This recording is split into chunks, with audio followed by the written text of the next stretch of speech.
I'm African American, but I'm also an African American woman, but I'm also an African American Muslim woman. I think I am a visual representation of what diversity is. Just by the nature of like who I am and like what my identities hold, I am a part of those conversations on campus. I feel like I can kind of blend into a lot of different groups here, but then it puts me in some really awkward situations sometimes because I am Native American, I am not heterosexual, and I feel like people think that because of the way that I present myself, it's okay to say a lot of things. They don't censor themselves. I don't necessarily think of myself as a person of color and everything. It's not the first thing that consciously comes into my mind.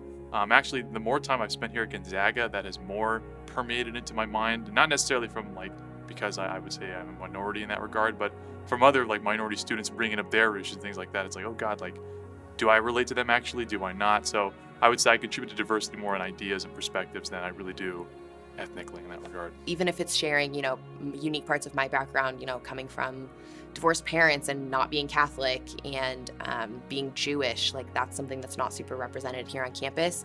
But also being able to share experiences and tell stories from other underrepresented or diverse backgrounds just by putting myself in situations to learn and then be able to share those stories. I feel like just my story is really unique, growing up back home in the Philippines, but then also getting English as my second tongue.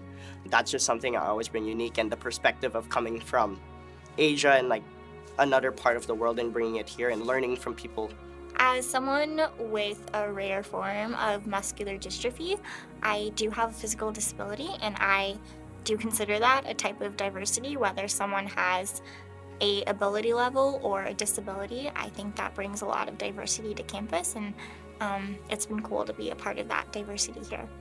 The common misconception, at least something that I understand of students who go here, is it's obviously very white, kind of a privileged community, and I can't really say that I'm from a background full of, privilege and money and education and all of those things.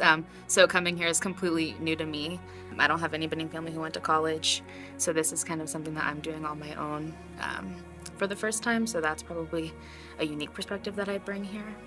Well, as a white male, I wouldn't say that I'm the most diverse, but I think everyone has their own share of experiences, and I've had struggles in my personal life and my family that have shaped me into who I am and have culminated kind of my overall experience. Having faculty who approach their courses and bring a diverse set of experiences to our students is also necessary, so that any given student might stand a chance of seeing someone who looks like her or him in a position of authority, in a position to express knowledge and challenge students to refine their knowledge. Learning disabilities specifically are a very invisible minority, and it really, that type of group of people really transcends all other racial, ethnic boundaries, and it can be a really unifying factor. So I think if you look at every kind of diversity on campus and you actually kind of saw where all the lines crossed, I think that we'd have a lot more to talk about, and there'd be a lot less division. I think it's important to surround yourself with people not like you, because it's easy to get in a mindset oh, everyone's like me, when that's really not the case. Surrounding yourself with people who come from different backgrounds, different cultures, different interests, things like that, I think it makes you more well-rounded as a person. It allows you to grow. We need to listen to more than just one story. It's not about the one group of people who are sharing their stories, but there are so many other stories on this campus that need to be heard. And that work takes time and effort. And how can we make sure we're making those commitments to our students, staff, and faculty so that they know that their stories belong here and deserve to be heard?